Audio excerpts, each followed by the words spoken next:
escondi tua palavra no meu coração.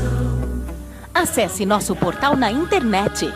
Notícias, devocionais, estudos bíblicos, vídeos, ministério, declaração de fé, pedidos. Fale conosco.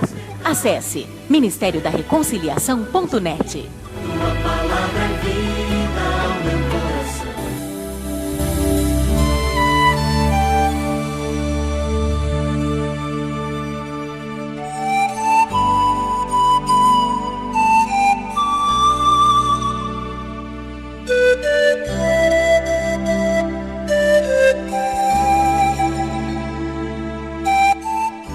Compromisso com a verdade bíblica. A Hora da Reconciliação. Apresentação: Pastor Luiz Carlos Aparício.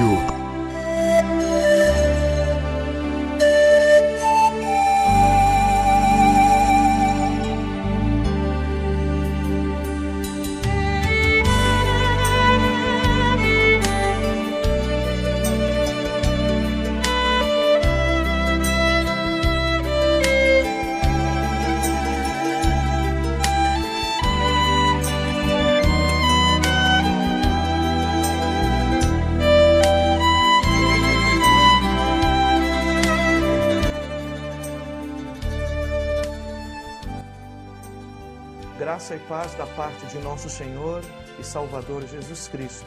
É com alegria que estamos aqui para apresentar mais um programa, Hora da Reconciliação. O programa de hoje vai abordar um tema escatológico. Nós estaremos falando sobre sinais do fim dos tempos.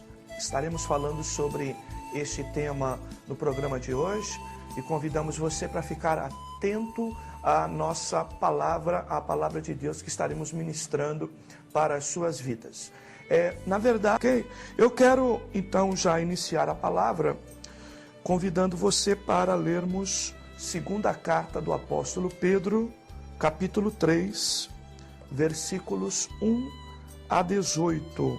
Segunda Pedro 3, 1 a 18. Diz assim o texto bíblico: Amados, esta é a segunda carta que vos escrevo. Nas duas cartas procuro despertar pensamentos puros nas vossas mentes. Quero que vos lembreis das palavras que primeiramente foram ditas pelos santos profetas e do mandamento do Senhor e Salvador dado mediante vossos apóstolos. Sabei primeiro que nos últimos dias virão escarnecedores, andando segundo as suas próprias malícias, e dizendo: onde está a promessa da sua vinda? Desde que os pais dormiram, todas as coisas permanecem como desde o princípio da criação. Eles, de propósito, ignoram isto, que pela palavra de Deus, já desde a antiguidade, existiram os céus e a terra, que foi tirada da água, e no meio da água subsiste. Por essas coisas também pereceu o mundo de então, coberto pelas águas do dilúvio. Mas os céus e a terra que existem agora, pela mesma palavra, têm sido guardados para o fogo, sendo reservados para o dia do juízo e da perdição dos homens ímpios. Mas, amados, não ignoreis uma coisa, que um dia para o Senhor é como 1000 anos, e 1000 anos como um dia. O Senhor não retarda a sua promessa, ainda que alguns a tenham por tardia. Ele é longânimo para convosco, não querendo que ninguém se perca, senão que todos venham ao arrependimento. Mas o dia do Senhor acontecerá como o de um ladrão. Os céus passarão com grande estrondo, e os elementos ardendo se desfarão, e a terra e as obras que nela há serão descobertas.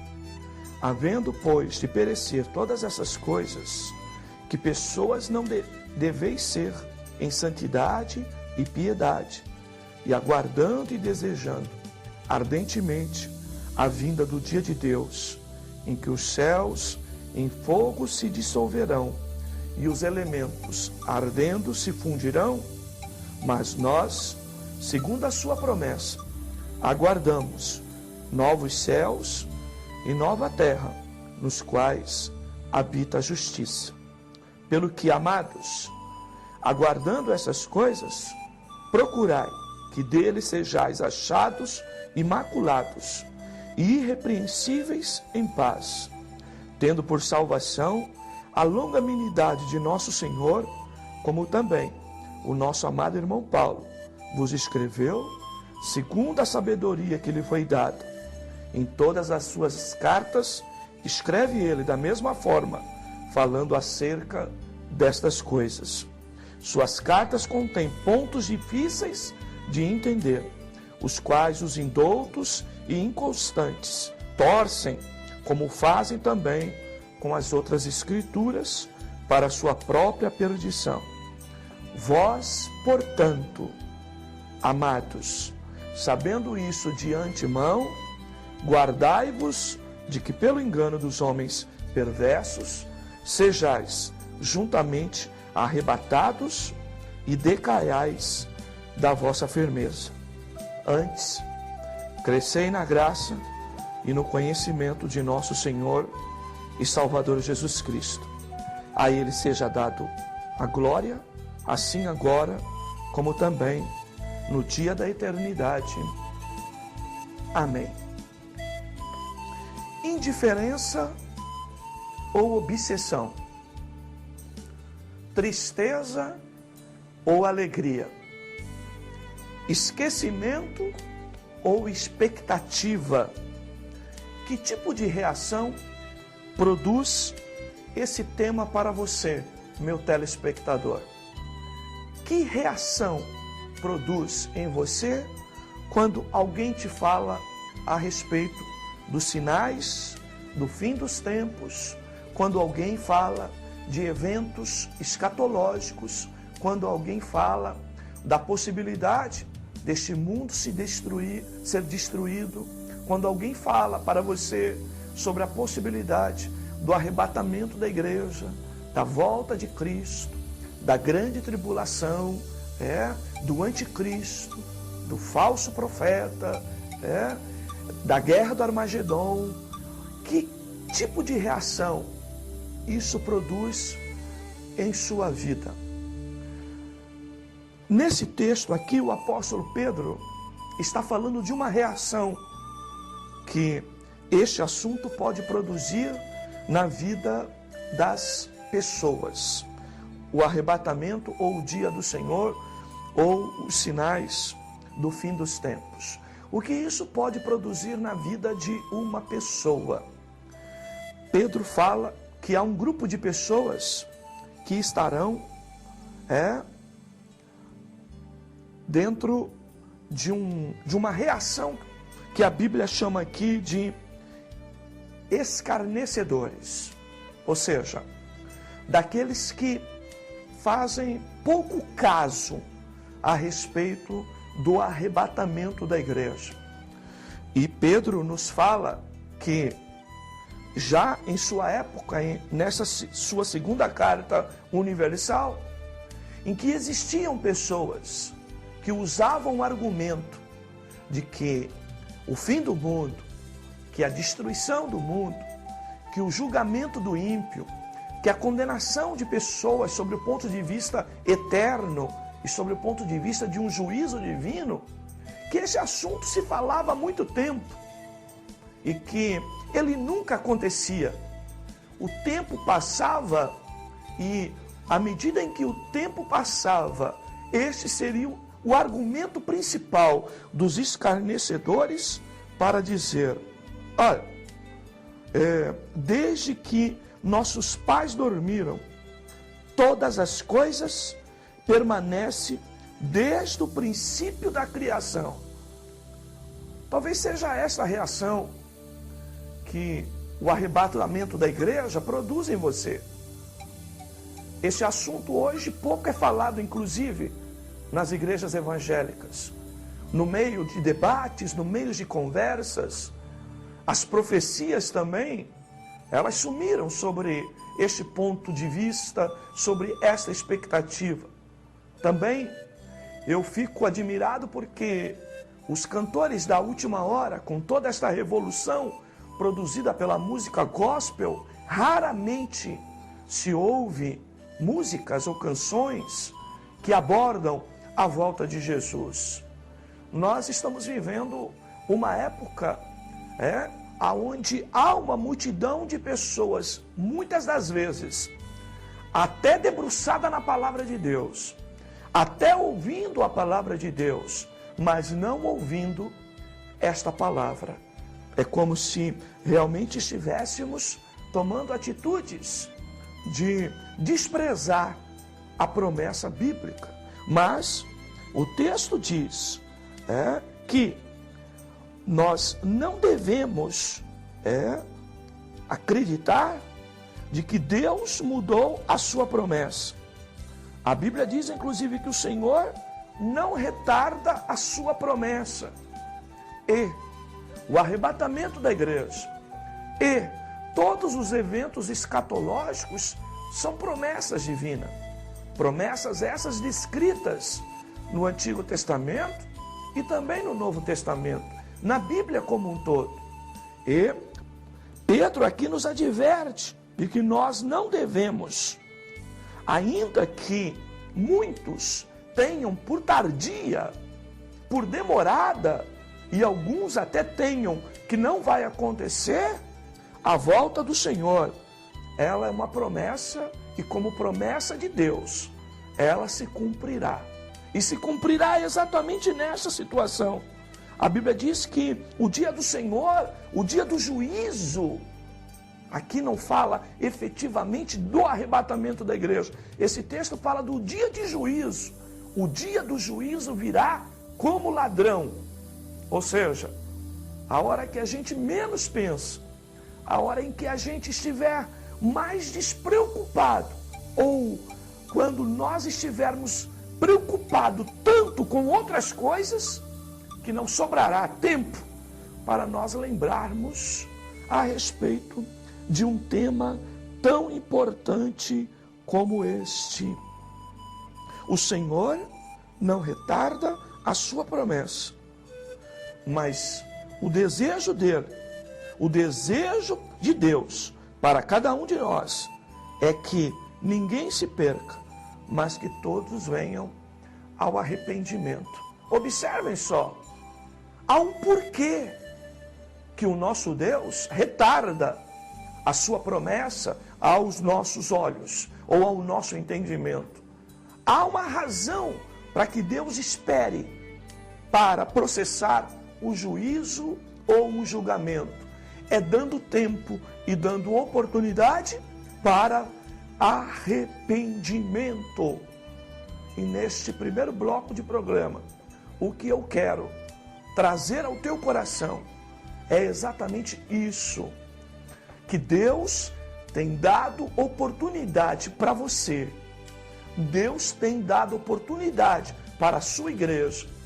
Deus tem dado oportunidade para este mundo de maneira geral, para todas as pessoas, adiando o dia do juízo, para que durante este tempo ele sirva de oportunidade para que vidas venham ao conhecimento da verdade e através deste conhecimento da verdade, que é Cristo, que o próprio texto diz, crescei na graça e no conhecimento de Cristo, este tempo de conhecimento da verdade é para nos oferecer a oportunidade do arrependimento, ok?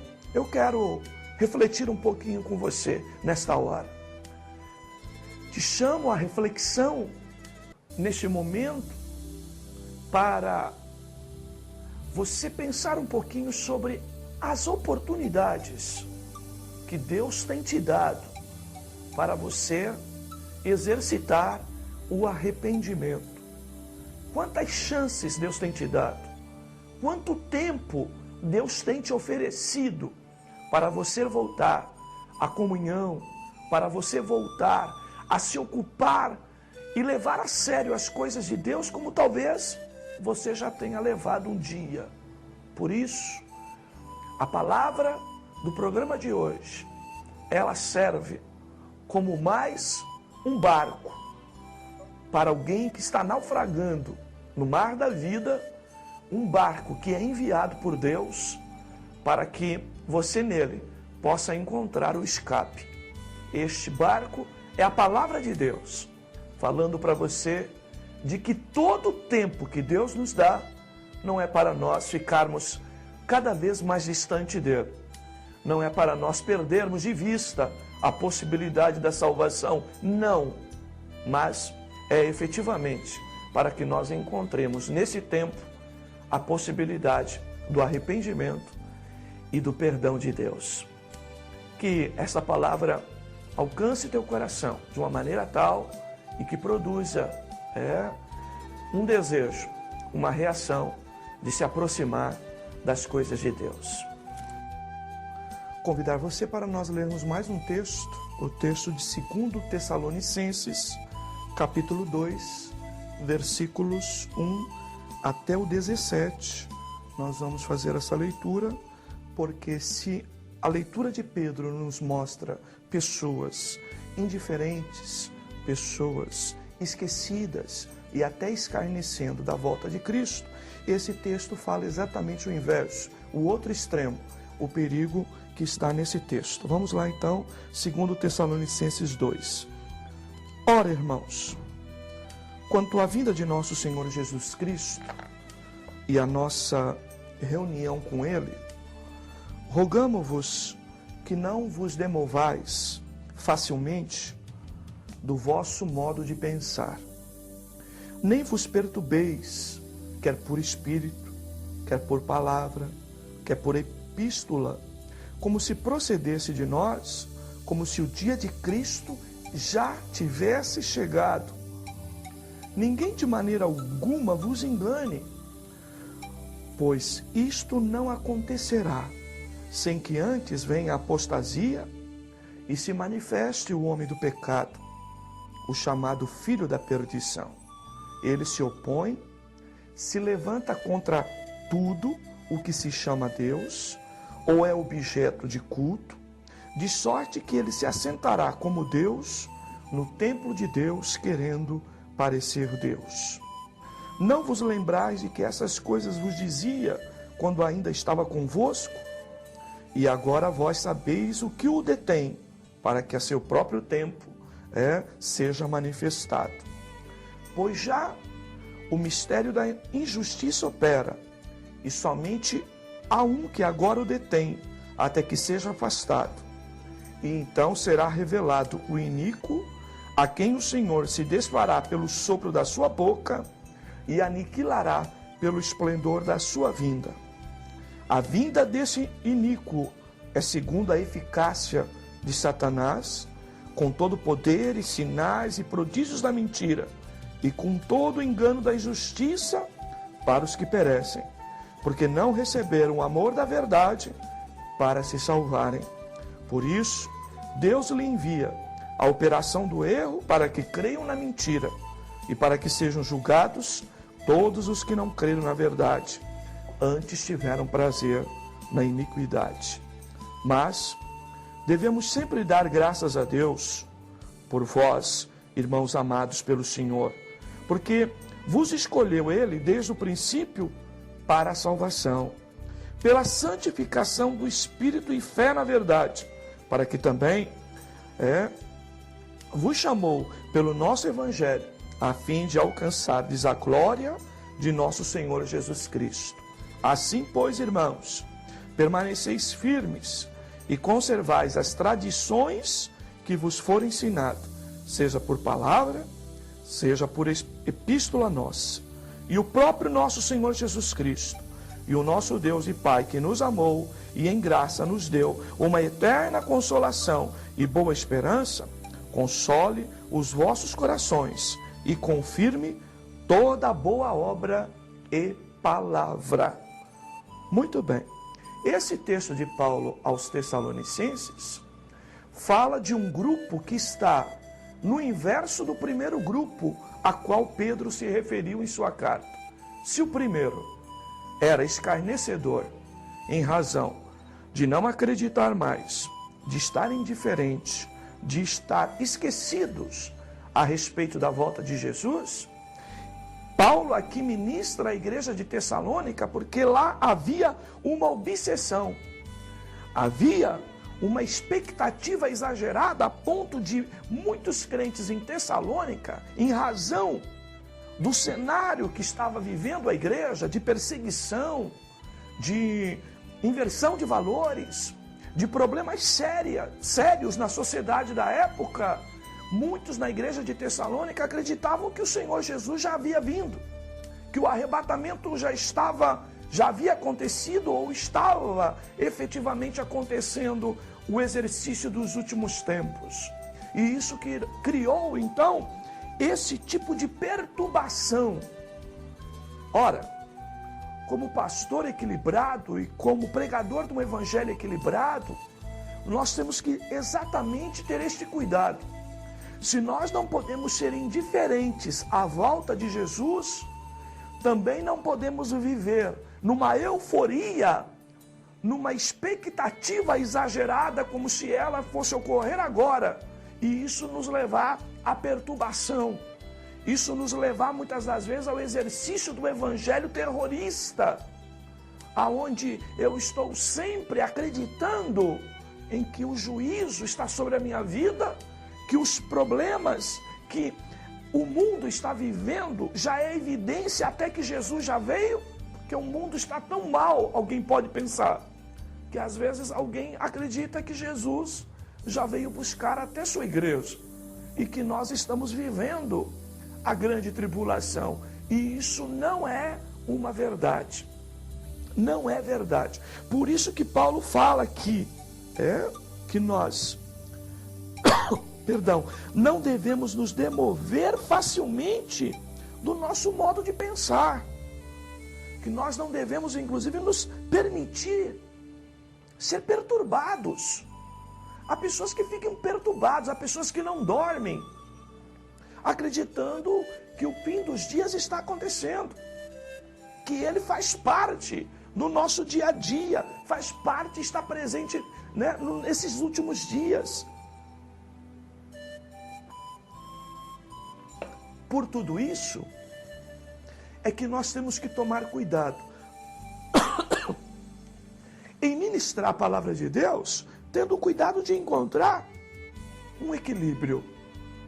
Nem somos indiferentes e nem agimos como se isso estivesse acontecendo agora, ou se fosse para agora, de tal maneira em que nós somos pessoas alienadas do mundo, somos pessoas perturbadas. Isso não pode ocorrer conosco, sabe? Eu tenho visto e tenho ouvido a demanda de perturbação que determinados comentários, como essa matéria produzida pelo tal Illuminatis, quanto isso tem produzido de histeria, de medo. E nós não podemos servir a Deus movido por isso. Por isso Paulo fala assim, não permita que ninguém te tire da palavra, te perturbando, seja, primeiro, por espírito. Paulo está dizendo de manifestações espirituais. Segundo, quer por palavra. Paulo está falando de alguém que te entrega alguma coisa sobre o ponto de vista de uma profecia oral. E depois ele fala, quer por carta, quer por epístola, como se viesse de nós, da nossa parte, que o dia de Cristo já chegou.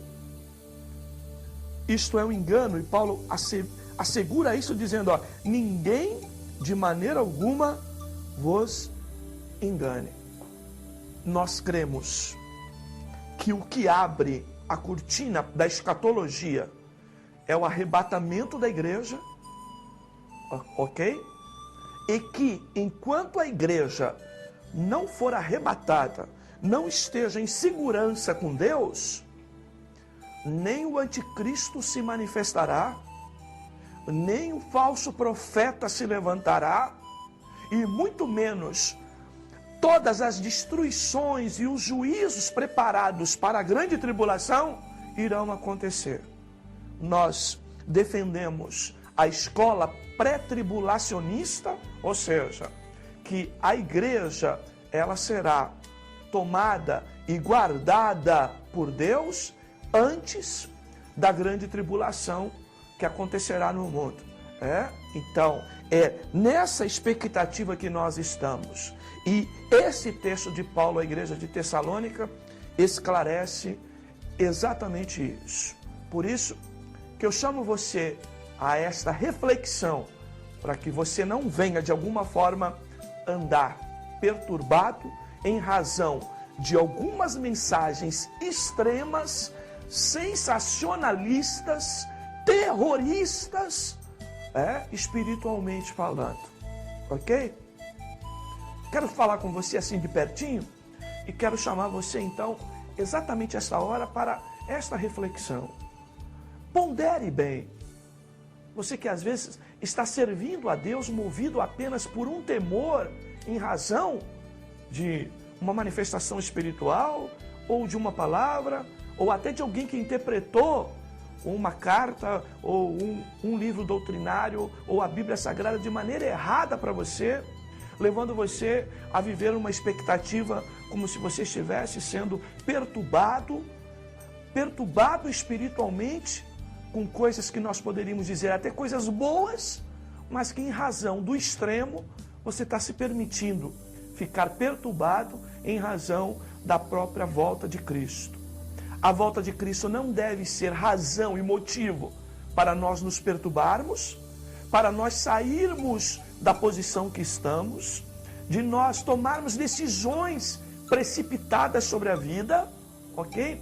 Essas coisas devem ser naturais e devem ser bem solidificadas por todos aqueles que conhecem a palavra, porque qualquer tipo de religião, e principalmente a cristã, que queira produzir em nós uma euforia exagerada, nos levar a mergulhar numa espiritualidade exagerada, a ponto de nós ficarmos como os varões galileus, olhando para cima, literalmente falando, e esquecendo das preocupações que temos na vida cotidiana, isso não é evangelho verdadeiro. Por isso, reflita sobre isso, para que você não venha de alguma forma, com alguma palavra a respeito de escatologia, a respeito de arrebatamento, você entrar num cenário místico, num cenário ocultista, num cenário espiritual de perturbação. Pense nisso, reflita sobre isso e guarde sua mente, guarde as convicções que você tem bíblicas, para que você não venha eventualmente ser perturbado por essas coisas. Para encerrar esse bloco, convido você para nós buscarmos o texto de Mateus, capítulo 24, Mateus 24, o sermão profético, palavras de Jesus, falando sobre o princípio das dores. Eu vou destacar apenas um versículo, porém, Mateus 24, 1 a 14 fala sobre isso, e eu vou destacar o versículo 4.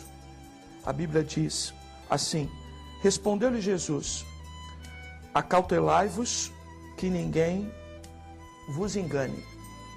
Eu repito, acautelai-vos que ninguém vos engane.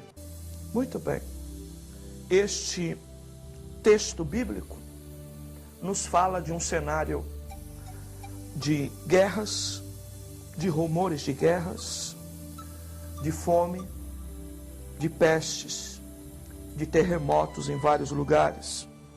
A Bíblia nos fala aqui tanto de questões militares, de questões políticas, como também de catástrofes da natureza, fala de terremotos e coisas semelhantes, mas fala também de evidências na vida de cristãos, entre eles que o amor de muitos se esfriará em razão do aumento da iniquidade. Fala de um tempo de muitas traições, inclusive entre amigos, e a Bíblia fala efetivamente que este será o cenário pela qual começará a se desenhar o fim dos tempos. Começará a se desenhar.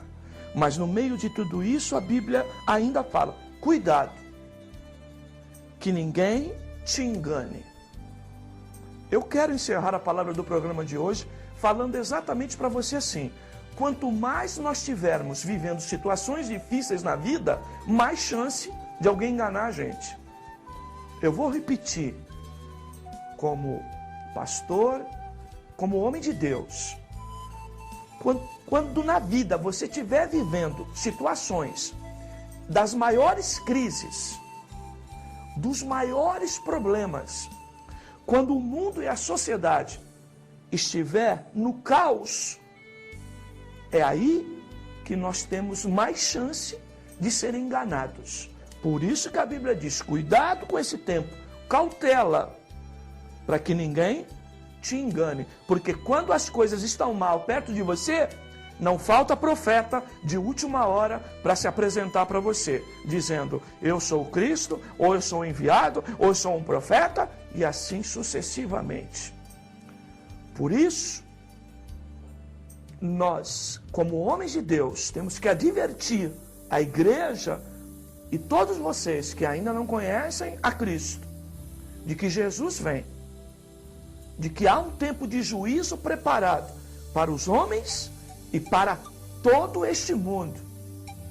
Porém, independente de que por muitas vezes, ao ligarmos os noticiários e vermos situações que ocorrem e que nos levam a pensar que esse momento pode estar chegando, que esse momento está se aproximando, ou que perto de nós, dentro da nossa própria casa, na nossa família, na nossa vida, estamos vivendo um problema de caos generalizado. E que isso nos fala: eu preciso de Deus, é um momento difícil. Mesmo assim, o que a Bíblia nos adverte é cautela, para você não esbarrar com o anticristo, para você não esbarrar com um falso profeta, que vai tirar proveito da situação difícil que você está vivendo e que você está passando. Por isso, nem exagero, nem obsessão, nem expectativa exagerada, e também não indiferença, nem tristeza, e nem esquecimento sobre esta promessa do fim dos tempos, porque ele está chegando. Mas nós devemos passar por este momento com consciência, com a certeza de que ninguém vai nos tirar da maturidade espiritual, intelectual e até emocional que nós temos que enfrentar essas coisas.